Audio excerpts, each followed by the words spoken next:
People can make things look any way they want. But unless you've seen something yourself, it should always be up for debate. Antarctica is no exception. Antarctica is so interesting. One, because no one can even go there. It's got a huge amount of bases, and my research found me over 50 photos that you definitely haven't seen before. Stick around to see those photos and my opinion about what Antarctica is. The Antarctic Treaty is the main culprit why you and I can't go visit Antarctica. The Antarctic Treaty allows for bases and also for those bases to guard the area from civilians or planes flying over. I mean, it's really quite the hotspot. Even CERN has a facility there. CERN has even been helping conduct experiments such as Beanie Mount. So this Beanie Mount experiment involves putting ground-penetrating radars around the area to determine snow density. Didn't already know, ground radars emit EMFs, which is electromagnetic frequency, and electromagnetic frequencies emit heat. Are these guys retarded, stupid, or in on it? Because they're trying to figure out why the ice is melting while putting something that generates heat into the ice. It's becoming warmer up there. I believe myself the whole world is becoming warmer. Now, why is the South Pole important? Why do we go down there? It is because the bottom of the world is an untouched reservoir of natural That's funny, because I didn't think that's what Operation High Jump was about. And hey, why is it called Operation High Jump anyway?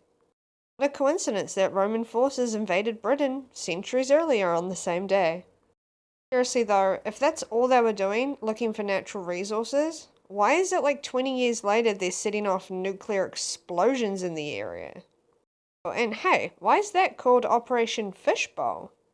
Oh, okay, they were just pointing nuclear explosions straight up at the sky and setting them off. That's totally normal. Never mind.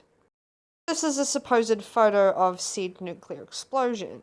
The first aircraft to land on Antarctica was called Que Sera Sera. I mean, that's kind of weird. Que sera, sera, whatever will be, will be. The future's not ours to see. Que sera, sera. And if that wasn't creepy enough, there's literally bases called Deception, Dome, and Great Wall. I mean, that's really odd too. One could wonder why they called one of their bases Great Wall if we hadn't seen these photos. And with more bases in Antarctica than what's situated outside the government, they're clearly hiding something. I mean, does natural science honestly need an entire fortified army behind it? I don't think so. Strengthening environmental regulation is especially important as tourism to the Antarctica increases.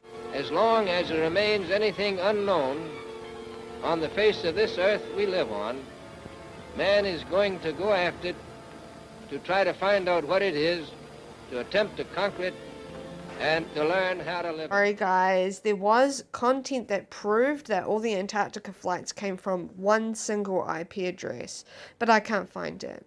So instead, here are all the screenshots I took from Google Street View in Antarctica. Now, I can't obviously verify these photos, but I'm pretty certain they are of Antarctica, and there's a whole lot of really weird things going on right in front of your eyes or in the background of these images. I just knew you guys would find these images interesting, and I'd love to hear your theories about what is actually going on in Antarctica. I certainly find similarities in the equipment and the gear that they have, including the big orb-type balls they have everywhere. These are synonymous with HARP or weather control. So I definitely think that this could be a potential place where they begin creating hurricanes. This does seem to be the case since hurricanes such as Hurricane Katrina, I think, and quite a few other hurricanes, Hurricane Harvey, seem to come out of Antarctica. I also think there's quite a lot of validity in the ice wall theory. I've been looking into that myself. There's so many bases, over like 70 bases as you've seen, at Antarctica, that seems outrageous. But if there was some sort of wall or barrier around the Earth that held us in, it makes sense that you'd have bases surrounding the place so as to ensure your sheep, slaves, whatever you want to call us, stay where they're supposed to. Of course, I can't verify either theory, so I'm just sharing my thoughts about it, and I'm not completely 100% certain of any of my thoughts.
You'll notice railings, electrical towers, all kinds of really, really bizarre things to have in Antarctica, especially if there's nothing going on there.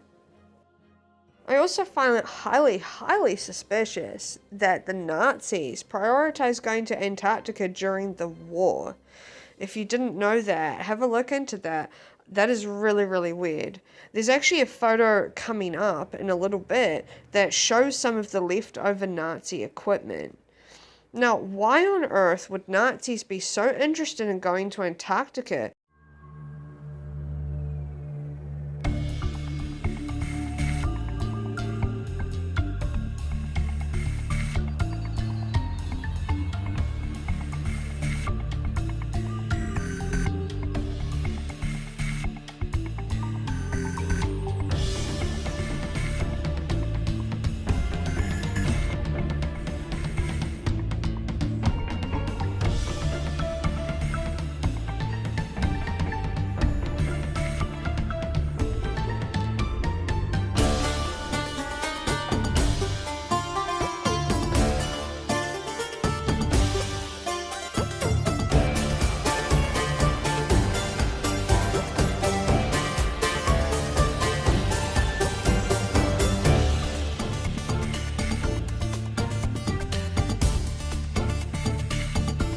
So, they end up doing nuclear testing and explosions that they shoot straight up at the sky here. Not only that, but then the Nazis are taking equipment over there to do all kinds of other experiments too during the war. There's definitely a lot of questions to be asked and to be had about all the towers that are shown throughout here too. I don't know if you can see those in the background so far. You might need to watch back over it. But there's a lot of towers that are synonymous with HAARP. Now, if they are doing weather modification from Antarctica, it does make sense because no one's there and no one can spy and see what's going on. In fact, you can't even really get over there on a boat if the whole place is surrounded by bases. If this is encircling the Earth, then it makes sense to have a lot of radio equipment there too, so that you know who's arriving or if anyone's there that isn't supposed to be there. Of course, these are just my theories, and I would absolutely love to hear what you guys think, because there's so many potentials here. And here is that Nazi equipment. Spanning more than 1 million square miles of Antarctic ocean and ice, it's a refuge for penguins, blue whales, and complex underwater ecosystems. Antarctica is supposedly over 1 million square miles, the size of India, and we can't go there. And if the Earth is a dipole, which they claim it is, then we would have scrambled readings at the North and South Pole if the magnetic fields affected things like this. So this whole reasoning as to why planes don't fly over Antarctica because of the magnetic fields is bullshit. If Antarctica is surrounding us on the outside, it makes sense as to why it's so cold, because the sun would never directly hit it. Not just that, I mean, don't forget the crazy amount of bases they've got. I'm not going to claim to know definitely what the secret of Antarctica is, but I'm not the first person to wonder about this either. And let's not forget about the pyramids at Antarctica that the History Channel even covered, and the fact that they let off satellites. Yeah, satellites get let off with balloons. But they're also talking about how Antarctica might actually have had life and nature on it, which is kind of against what they're saying to us. They've also completely hidden lots of Antarctica, or these crazy jagged parts of Antarctica on Google Maps. Please go check it yourself. I purposely didn't put it in here for a reason, with the hopes that you guys would look at it. Here's some photos that have been released of things that are going on in Antarctica right now as well. I don't know about you guys, but this also looks concerning. Here's a photo of the Nazis in Antarctica, and also of Richard Byrd's gravestone, which has an upside-down pentagram on it. This video encourages you to do a little bit more research about Antarctica. Maybe it's not quite as boring as you thought it was. Please like and subscribe, and until next time, Ark of Stone!